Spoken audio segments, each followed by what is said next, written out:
La vie ressemble à une jungle. Et dans cette vaste jungle de la vie, où la force et la puissance dominent souvent, une vérité étonnante émerge et persiste. Le leadership ne réside pas dans la taille, la force ou l'intelligence, mais dans l'attitude et dans la croyance. Tout comme le lion qui règne sur la jungle, non pas par sa stature, mais par sa conviction. Chaque être humain porte en lui la capacité innée de devenir un leader. Mais la vraie question est, pourquoi tant d'entre nous finissent comme des moutons qui suivent aveuglément sans jamais réaliser notre potentiel? Imaginez juste un instant, un monde où chaque individu est né pour être un leader. Un monde où le succès et l'échec sont prévisibles et régis par des lois universelles.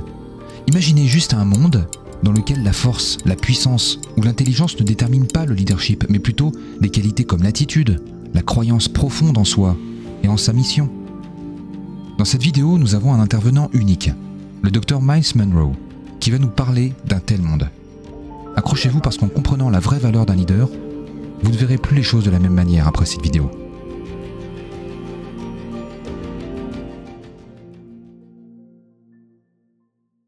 Le succès est prévisible, tout comme l'échec. Tous deux sont le résultat des lois spécifiques. Que vous les connaissiez ou non, ces lois travaillent tout le temps. Parlons tout d'abord du leadership. Chaque être humain naît avec la capacité, le potentiel d'être un leader. Cependant, la plupart d'entre nous mourront en tant que suiveurs simplement parce qu'on ne leur a jamais enseigné comment devenir ce leader qu'ils sont censés être. Je voudrais commencer par cette observation. Prenons l'exemple des moutons. Les moutons sont souvent considérés comme des animaux les plus stupides de la planète. Ce sont les seuls animaux sur Terre qui n'ont pas de chef naturel. Si vous observez un troupeau de moutons, vous ne verrez jamais un mouton leader. C'est pourquoi les moutons sont considérés comme stupides. Ils suivent simplement ce qui se trouve devant eux, sans lever la tête. Ce qui les conduit souvent à tomber des falaises, à se noyer dans des rivières ou à tomber des montagnes. Ils sont les seuls animaux qui ont besoin d'un berger pour les guider. Tous les autres animaux n'ont pas besoin d'un homme pour les guider. Seuls les moutons en ont besoin. Les moutons sont stupides. Si quelqu'un vous appelle un mouton, c'est pas du tout un compliment. Certains d'entre vous se demandent peut-être pourquoi Dieu nous compare à des moutons. C'est pas un compliment. Dieu dit que nous sommes tous comme des brebis égarées. Nous sommes perdus. Nous ne savons pas où nous allons. Nous nous sommes éloignés de ses lois et de ses principes. C'est pourquoi il est venu en tant que berger pour nous guider vers l'endroit d'où nous sommes tombés. Considérez cette déclaration, et je veux que vous y réfléchissiez. Une armée de moutons menée par un lion vaincra toujours une armée de lions menée par un mouton. Une armée de moutons menée par un lion vaincra toujours une armée de lions menée par un mouton. Que signifie alors cette parabole? Elle signifie que le leadership détermine tout. Le leadership détermine la qualité, la mentalité, la moralité, l'attitude et l'engagement des disciples. Le leadership détermine la qualité de ses disciples, leur mentalité, leur moralité, leur attitude et leur engagement envers l'organisation et envers le reste du monde. Le leadership détermine même le destin des disciples. Si un leader cesse de grandir, alors ses disciples cesseront également de grandir. Si un leader cesse de se développer, alors l'organisation qu'il dirige cessera également de se développer. C'est presque une science exacte. Jésus a dit: si l'aveugle guide l'aveugle, ils tomberont tous deux dans le fossé. Cela signifie qu'on peut avoir un titre, une position, du pouvoir et de l'autorité, et pourtant être aveugle. Ne vous laissez pas tromper par les personnes en position d'autorité. Cela ne signifie pas qu'elles savent où elles vont. Certains d'entre vous s'interrogent sur les dirigeants du monde d'aujourd'hui. Je travaille personnellement avec eux, je parle de chefs d'État. Et je suis choqué par leur ignorance. Ils sont aveugles. Et nous dépendons d'eux pour diriger nos pays, nos communautés, nos organisations et nos économies. Il est donc crucial de questionner vos leaders.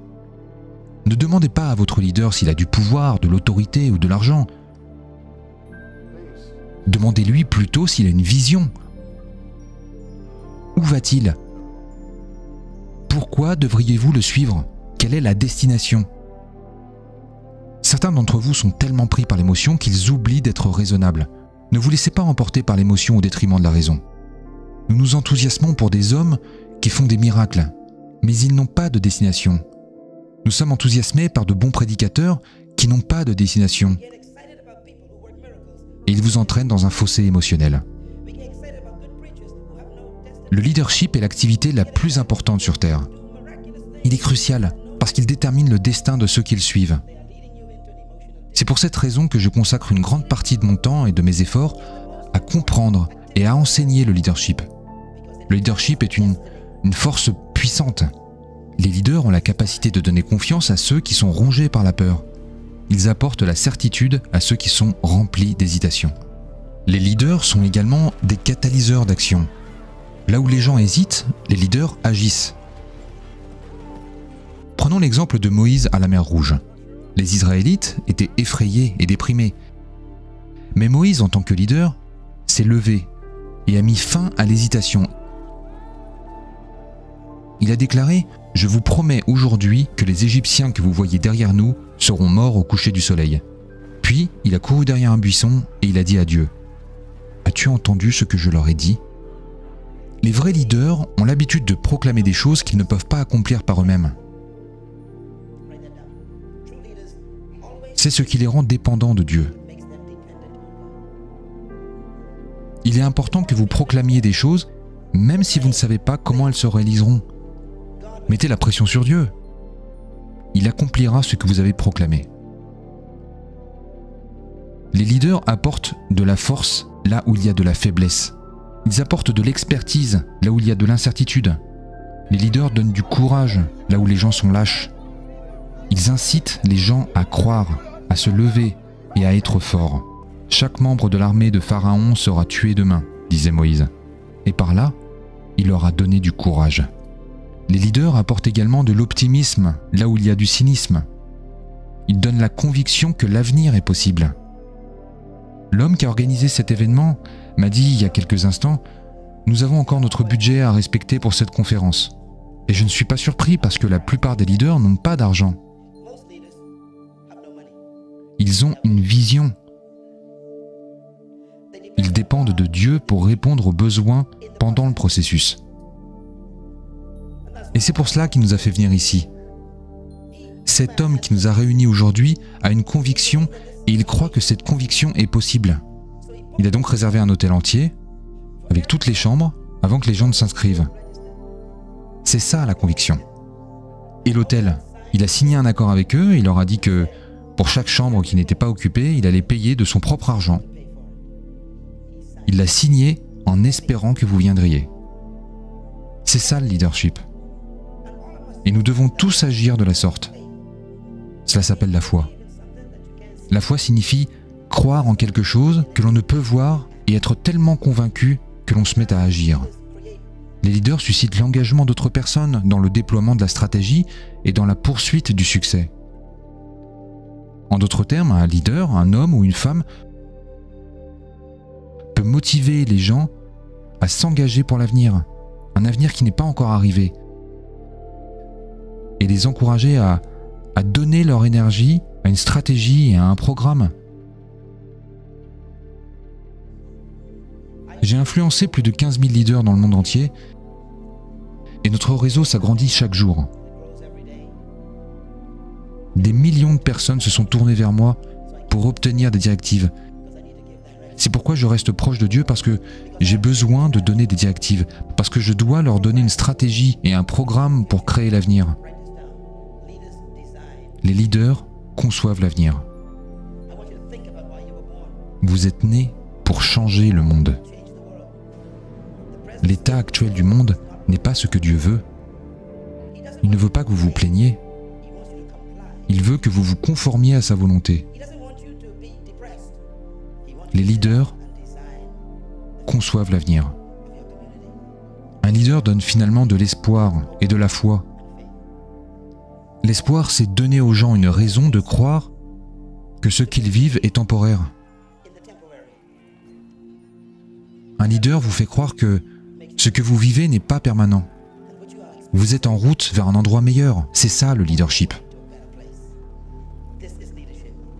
Je viens à vous pour vous dire que cette année sera une meilleure année pour vous. Si vous y croyez, applaudissez et remerciez Dieu maintenant. C'est cela la foi.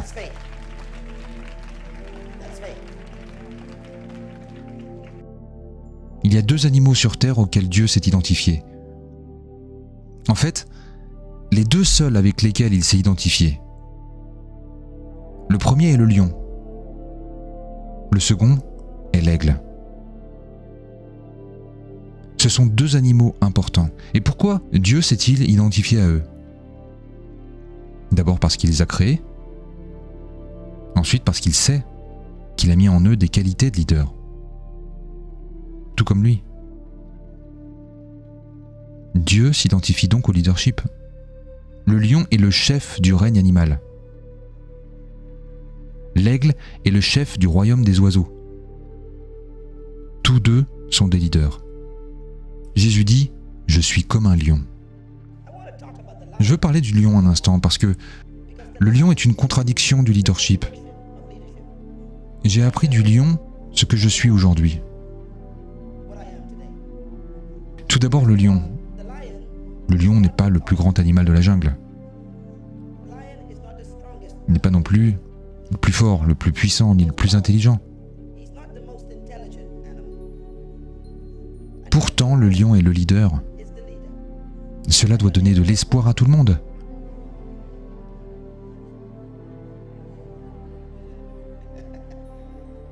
Le lion annule toutes les excuses que vous aviez pour ne pas devenir un leader.